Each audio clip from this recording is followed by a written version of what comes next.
আমি Nusrat Jahan, union club of Eskaton 328 Bangladesh থেকে আসছি। আমরা আজকে ডায়াবেটিস সচেতনতা উপলক্ষে একটা অ্যাওয়ারনেস প্রোগ্রাম করলাম এবং এই প্রোগ্রামটা মাধ্যমে আমরা অনেক দুস্থদেরকে ডায়াবেটিস দেওয়ানোর ব্যবস্থা করেছি, ডায়াবেটিস চেক করানোর জন্য। ওদেরকে ডায়াবেটিস চেক করানো এবং নিয়মিত স্বাস্থ্য পরীক্ষা যেন করে ওইভাবে অ্যাওয়ারনেস দেওয়া হচ্ছে। 10-12 জনকে আমরা আজকে ডায়াবেটিস চেক করাবো, 10-12 জনকে ডায়াবেটিস চেক করাবো। তাদেরকে ডায়াবেটিস মেশিন দেওয়ার ব্যবস্থা করে রাখছি, মেশিন দেবো যেন ওরা সবসময় ডায়াবেটিস চেক করতে পারে। এই জন্য আমরা ওদেরকে আবার অনেক সময় আমরা পুষ্টিকর খাবারও দিই। অনেকে দেখা যায় খাবারের সমস্যা হয়, তো আমরা খাবার দিই, শিশু খাদ্য দিই।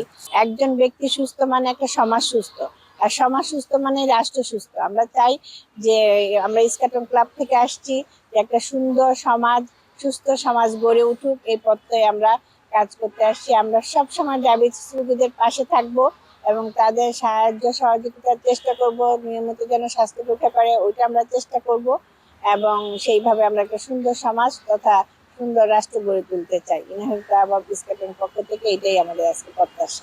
আমাদের 10টা গোল আছে, 10টা গোলের আন্ডারে আবার 10টা করে 100টা প্রজেক্ট আছে। আমরা এরকম ভাবে করি, মিলে মিলে করি।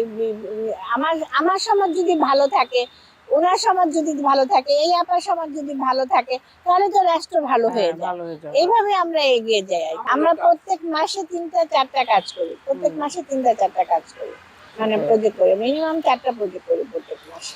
বিশুদ্ধ পানি ব্যবস্থা করা, খাবার পানি মানে স্বাস্থ্যকর খাবার পানি ব্যবস্থা করা, এরকম স্কুলে শিক্ষা ব্যবস্থা করা, নারী শিক্ষার উন্নয়ন, বিশেষ করে নারী ও শিশুদের উপরে আমরা বিশেষ কাজ করি। মেয়েদের মেশিন কিনে দিয়ে সেলাই করার জন্য, ক্যান্সারের রোগীদের ক্যান্সারের টাকা পয়সা দিয়ে সাহায্য করি ক্যান্সারের জন্য। আমরা যে যারা পঙ্গু, হুইল চেয়ার কেনার ক্ষমতা নাই, তাদের হুইল চেয়ার কিনে দেই। তারপরে যে ভ্যান চালায় তাকে ভ্যান কিনে দেই। তারপরে যারা ইনকাম জেনারেট কাজ কাজ করা, যারা কাজ করে না, পায় না, তাদের কাজের ব্যবস্থা করতে চেষ্টা করি। তারপরে কারো ঘর বাড়ি তৈরি করে দেই। কিছুদিন পরে আমরা আরেকটা প্রজেক্ট করবো, যেমন কম্বলের প্রজেক্ট। সেখানে তার জন্য আমরা কিছু টাকা তুলেছি, সেই টাকাটা দিয়ে আমরা তাদেরকে, গরিব যারা আছে তাদেরকে কম্বল দিব।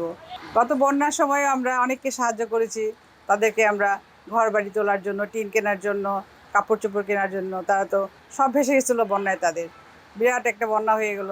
সেই বন্যাতে আমরা বেশ কয়েকজনকে সাহায্য করেছি। আমার টিচিং জার্নি 40 বছরের।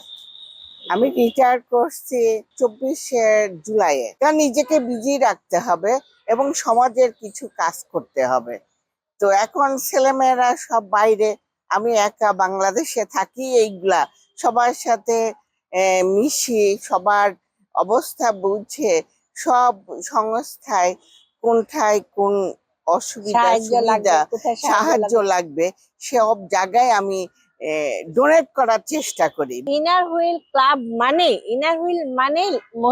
মহিলাদের ক্লাব, যে ওমেনদের ক্লাব। আগে যেমন রোটারি ক্লাব ছিল, রোটারি ক্লাব ছিল মানে কি আছে, রোটারি ক্লাবই ছিল একমাত্র, ছেলেরা করতো। তখন তাদের স্পাউসরা কোনো রকম কখনো কখনো মেম্বার হতো বা যেত। এখন তারপর ওই রোটারি স্পাউসরাই চলে আসলো, ওরা আলাদা করে আমাদের ক্লাব করা হলো, ইনার হুইল ক্লাব করা হলো। ইনার হুইল ক্লাব বলতেই বোঝা যায় মহিলা সংগঠন। এখানে আমরা সবাই মহিলা এবং আমরা যে কাজ করতে পারি, অনেক ধরনের কাজ করে, অনেক ক্লাব আছে আমাদের বাংলাদেশে, অনেক ক্লাব আছে, এটা ইন্টারন্যাশনাল ক্লাব, অনেক ক্লাব আছে। মহিলারা অনেক কাজ করতেছে, অনেক ধরনের কাজ। ওদের কাজ দেখে আমি তো আরো মানে অভিভূত হই যে এত সুন্দর সুন্দর কাজ। আমাদের মেয়েদের মেইন হ্যাপিনেস হলো ফ্যামিলি। ফ্যামিলি হ্যাপি তো আমরা হ্যাপি। আমার বাচ্চারা হাসবে তো আমি খুশি, আমার বাচ্চারা খুশি, আমার হাজবেন্ড খুশি, আমি খুশি। এটাই হলো আমাদের মেইন মোটো। তাহলে আমরা তো সংসারটা আগে দেখি এবং আমাদের ইনার মোটো তো বলাও আছে, আগে ফ্যামিলি, তারপরে তোমার ক্লাব। এটা হলো আমাদের ক্লাব, হলো সেকেন্ডারি, ফার্স্ট হলো ফ্যামিলি। আমরা সবাই এখানে আমাদের ক্লাবের এবং সব ক্লাবের সবাই খুব ফ্যামিলিয়ান।